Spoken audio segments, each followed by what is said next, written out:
Queridos, a paz do Senhor, sejam bem-vindos ao nosso canal.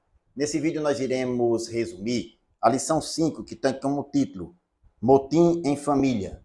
Desde já agradeço a todos que vêm acompanhando o nosso canal e se você ainda não é inscrito, se inscreva, curta, compartilhe, ajude o nosso canal. Deixe também o seu like, o seu comentário para ganharmos relevância no YouTube. E se você quiser cooperar com o nosso trabalho e também com as missões no interior do nosso estado, nós deixamos aqui um Pix para assim fazê-lo voluntariamente. Que Deus possa o abençoar em nome de Jesus. O texto áureo diz: fazei todas as coisas sem murmurações nem contendas. Está em Filipenses capítulo 2, versículo 14.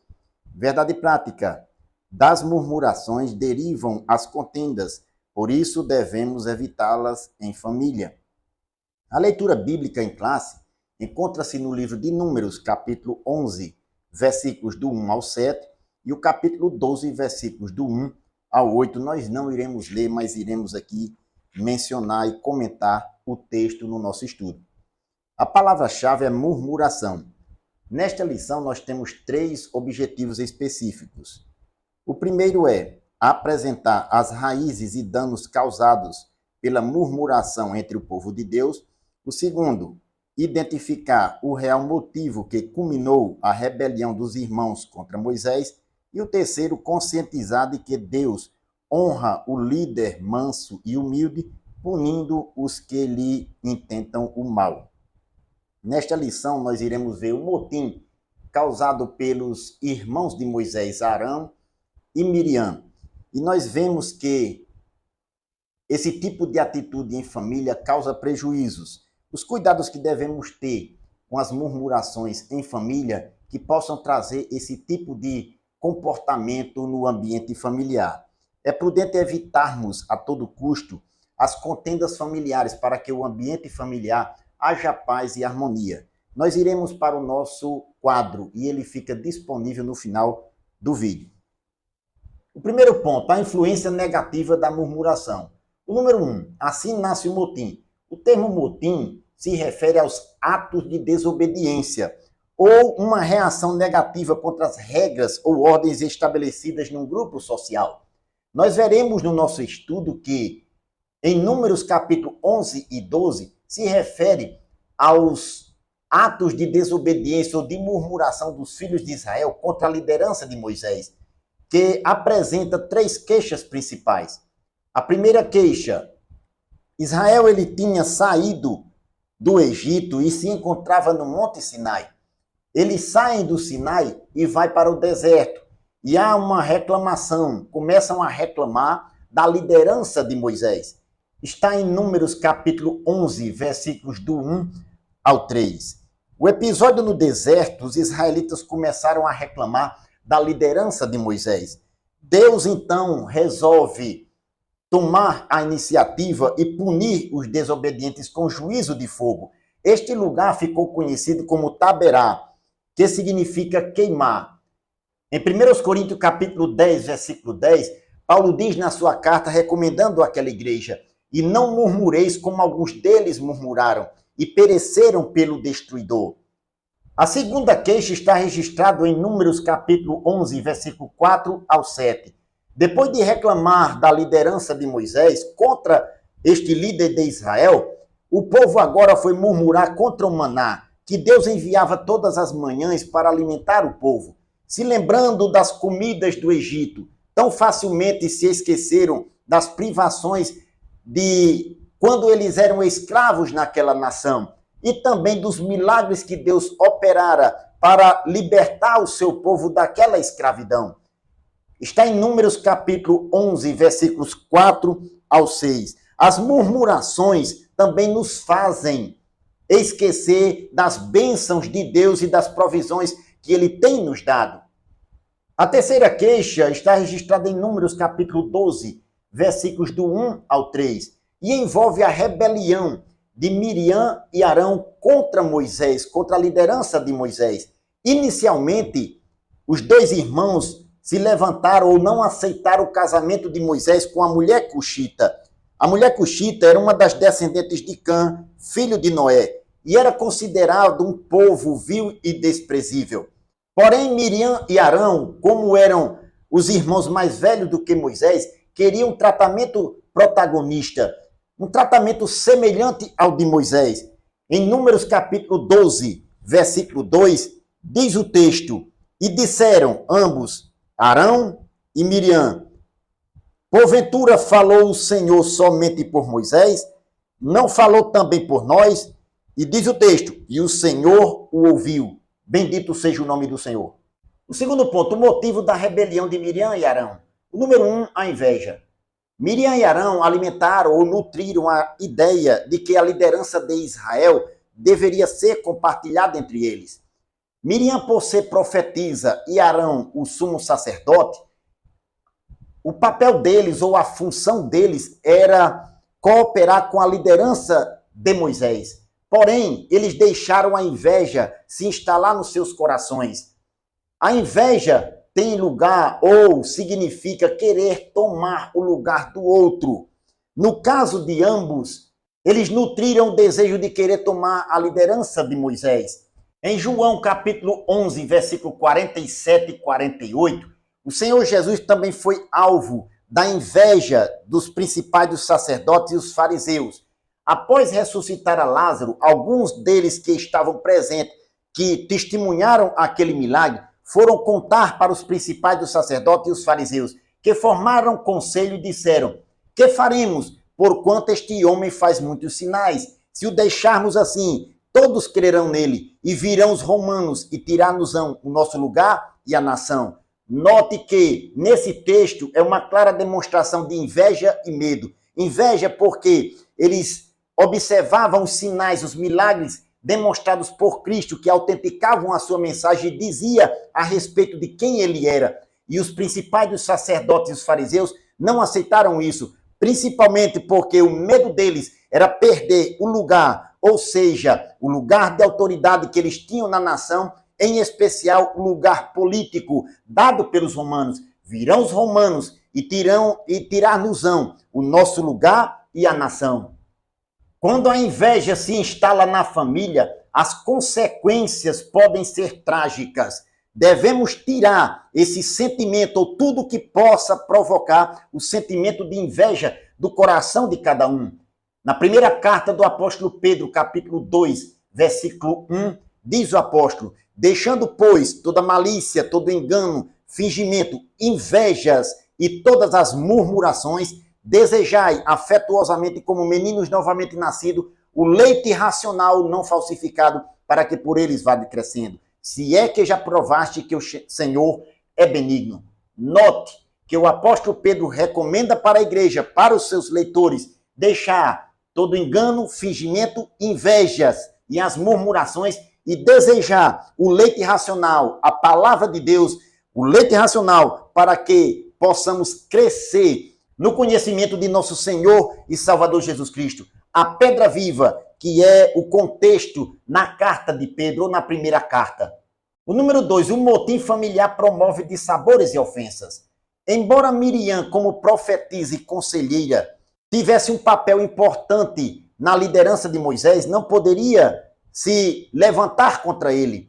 E Arão, como sumo sacerdote, não poderia despertar ciúme em relação à liderança de Moisés.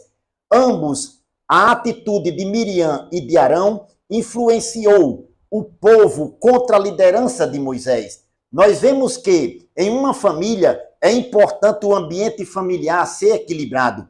A família equilibrada é uma família que demonstra respeito mútuo entre os seus membros. Em Mateus capítulo 22, versículo 39, é um dos mandamentos que o Senhor Jesus falou, o segundo mandamento, que é semelhante ao primeiro: amarás o teu próximo como a ti mesmo. Bendito seja o nome do Senhor. O terceiro ponto, Moisés, um homem manso e humilde. O número 1, o mais manso que havia na terra. Moisés era um homem humilde e manso em atitudes. Diz o texto em Números capítulo 12, versículo 3, que está na leitura bíblica, assim: e era o varão Moisés muito manso, mais do que todos os homens que havia sobre a terra. Estas características da humildade e mansidão são partes do caráter dos discípulos do reino, dos seguidores de Cristo.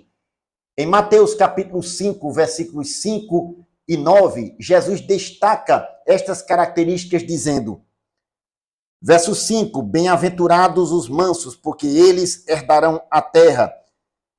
Verso 9, bem-aventurados pacificadores, porque eles serão chamados filhos de Deus. São duas atitudes dos discípulos, dos seguidores do reino, que estava também na pessoa de Moisés, a humildade e a mansidão. Para o mundo, a mentalidade mundana, ser manso pode ser uma demonstração de fraqueza e covardia, mas para aqueles que têm a Bíblia como fundamento e têm a presença de Deus em sua vida, ser manso quer dizer exercer o autocontrole. E esse autocontrole também faz parte de uma das partes do fruto do Espírito demonstrado por Paulo lá em Gálatas, capítulo 5, versículo 22. Mas o fruto do Espírito é amor, gozo, paz, longanimidade, benignidade, bondade, fé, mansidão e temperança. Contra estas coisas não há lei. Note, longanimidade, o ânimo longo, diz respeito no texto original, aquele que respira fundo e pensa antes de agir por precipitação. A longanimidade faz parte do fruto do Espírito e é uma das atitudes para exercer o autocontrole. Em Romanos capítulo 5, versículo 3, diz Paulo na sua carta, a tribulação produz a paciência, e a paciência produz a experiência, e a experiência a esperança. Note que Paulo ele demonstra que existe uma escola para a aprendizagem da paciência, e ela é a tribulação. A tribulação ela produz a paciência, e neste raciocínio, o autocontrole está incluído. Nós devemos exercitar o autocontrole. E às vezes Deus permite a tribulação para exercitarmos, aprendermos a ter paciência. O número 2, o fardo de uma liderança. Moisés, em Números capítulo 11, a partir do versículo 11 até o 15, ele desabafou com Deus a respeito do peso de sua liderança. E Deus o respondeu a respeito, dizendo que ele separasse 70 anciãos que o ajudaria a levar ou a conduzir o povo. Então o Espírito de Deus, quando assim o fez, pousou sobre os 70 homens e Deus ele respondeu com sua presença aquela situação. Existem situações em que nós precisamos da presença de Deus e é uma bênção quando o Espírito Santo é derramado sobre a família. A família que tem a presença de Deus, a presença do Espírito Santo, e o Espírito Santo é derramado sobre ela. Não há ódio, mas há amor. Não há ciúme nem inveja, mas há parceria e comunhão. Que o Espírito Santo opere o caráter de Cristo em nossa família.